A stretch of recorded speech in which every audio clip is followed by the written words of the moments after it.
Hi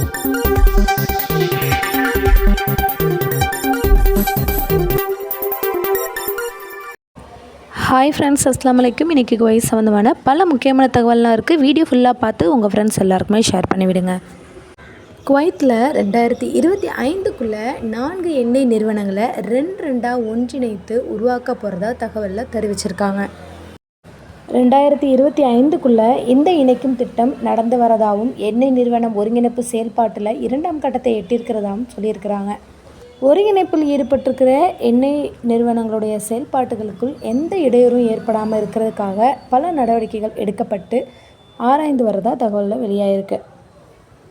இதோடைய இறுதிக்கட்ட நடவடிக்கைகள் உன்னிப்பாக கவனிக்கப்பட்டு வரதாகவும் பெட்ரோலியத்துடைய தலைவர் தனி முயற்சியோட இதில் செயல்பட்டு வரதாகவும் சொல்லியிருக்காங்க. அடுத்த முக்கியமான தகவல் என்னன்னு பார்த்தீங்கன்னா, அரசு மற்றும் தனியார் துறையில் வெளிநாட்டவரோட எண்ணிக்கை ரொம்பவே அதிகரிச்சிருக்கு அப்படின்னு சொல்லியிருக்காங்க. இதனால் குவைத்தில் தேசிய தொழிலாளர்கள் எண்ணிக்கை குறைஞ்சிருக்கு.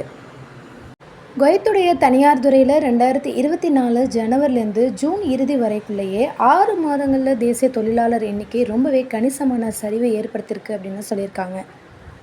2023 டிசம்பர் இறுதியில் இருந்த தனியார் துறையில் வேலை பார்த்த தேசிய தொழிலாளர் எண்ணிக்கை கணக்கிடும் பொழுது 2024ஓட பார்க்குறப்போ ரொம்பவே தொழிலாளர்கள் குறைஞ்சிருக்காங்க அப்படின்னு சொல்லியிருக்காங்க. தனியார் துறையில் வெளிமாநில தொழிலாளர்களோட எண்ணிக்கை அதிகரிச்சிட்ருக்கு அப்படின்னும் தெரிவிச்சிருக்காங்க.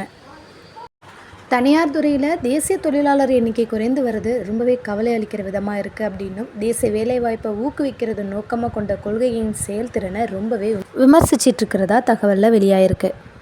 அடுத்த முக்கியமான தகவல் என்னன்னு பார்த்தீங்கன்னா, குவைத்தில் கட்டிட உரிமையாளர்களுக்கு குடியுரிமை சரிபார்க்குறத கட்டாயப்படுத்தியிருக்கிறாங்க.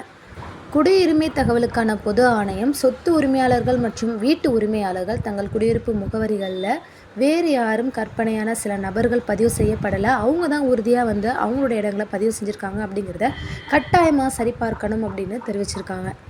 குடியிருப்பாளர்கள் மட்டுமே பதிவு செஞ்சு பட்டியலிடுறதையும் மற்றவங்க யாரும் தேவையில்லாமல் அதை வந்து போலியான பதிவுகள் எல்லாத்தையுமே அகற்றுறதுலையும் நடவடிக்கை எடுக்கிறதா சொல்லியிருக்காங்க.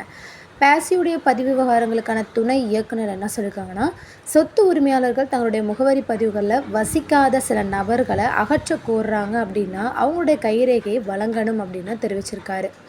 தவறான முகவரி பதிவு இருந்துச்சு அப்படின்னா அபராதம் விதிக்கப்படும் அப்படின்னும் புதிய முகவரி பதிவு செய்ய 30 நாட்கள் அவகாசம் கொடுக்கப்படும் அப்படின்னும் சொல்லியிருக்காங்க.